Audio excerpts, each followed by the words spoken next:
Hello guys and welcome back to the Star Wars action figure review, and for today's Star Wars action figure review we are taking a look at my ultimate holy grail, that is Exar Kun. If you've seen the last video, of course I reviewed Ulic Qel-Droma from that same comic pack.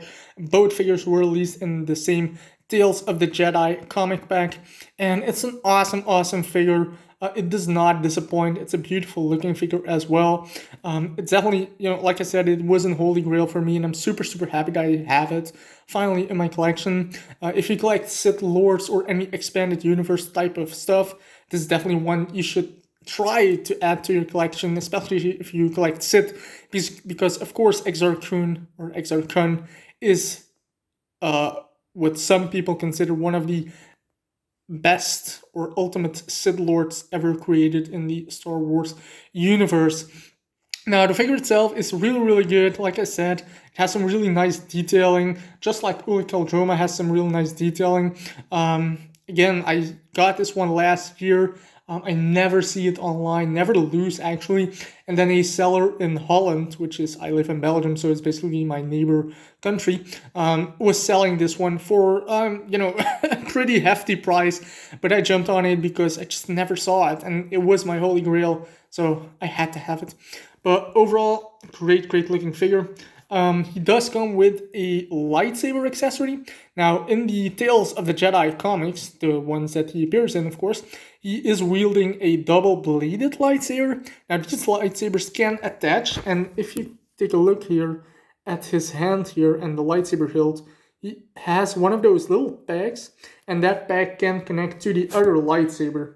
But it is so small, and I've seen a lot of people that had it break off on them, so I only tried it when I received the figure, just for one picture, and then I pulled them back apart to just display them like this, with the two lightsabers in the hand, and just hope it didn't break, and it didn't break off, but it should be a double-bladed lightsaber, but it is really cool. Just blue blades. The hilts are, a unique sculpt.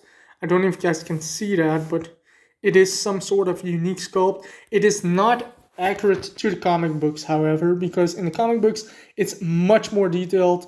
It looks totally different, but he does come with a double-bladed lightsaber, and that's all I can say about that.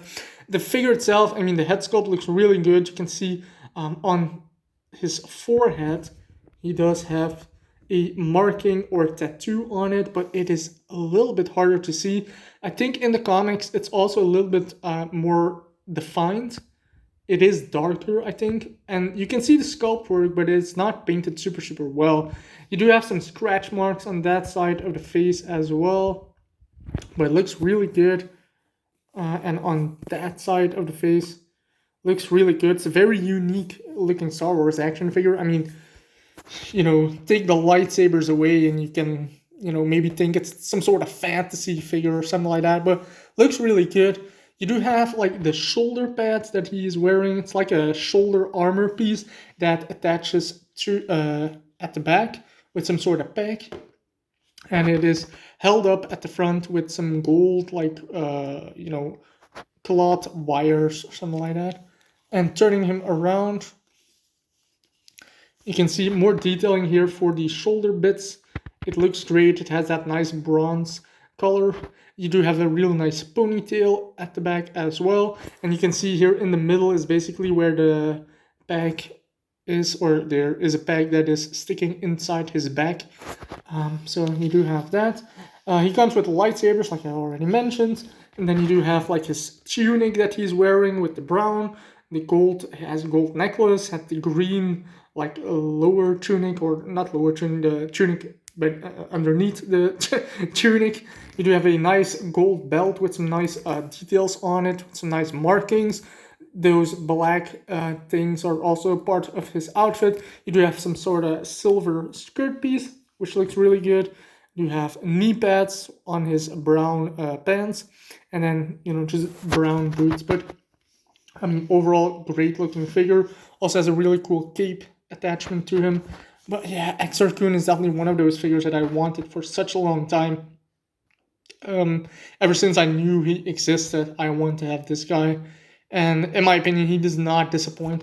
And, taking a look, putting them side by side, basically master and apprentice in the Tales of Jedi comics, and he was a Sith, he turned Sith.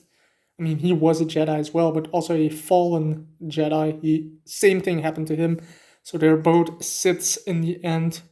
But overall, great looking figures, great comic back, and like I said, if you collect the Expanded Universe line, be sure to pick these up if you can for a decent price. These are not cheap at all. I don't think Hasbro will ever re-release these guys. I mean, they're too obscure, I think, and most comic book figures or characters, they just don't release anymore. But yeah, overall, great looking figure. So there you go, guys. That was a review on last video, Ulic Qel-Droma, and now Exar Kun, the Tales of Jedi comic pack. I hope you guys enjoyed these both reviews, and I will be back with some more reviews very soon. So until then, keep collecting, and may the Force be with you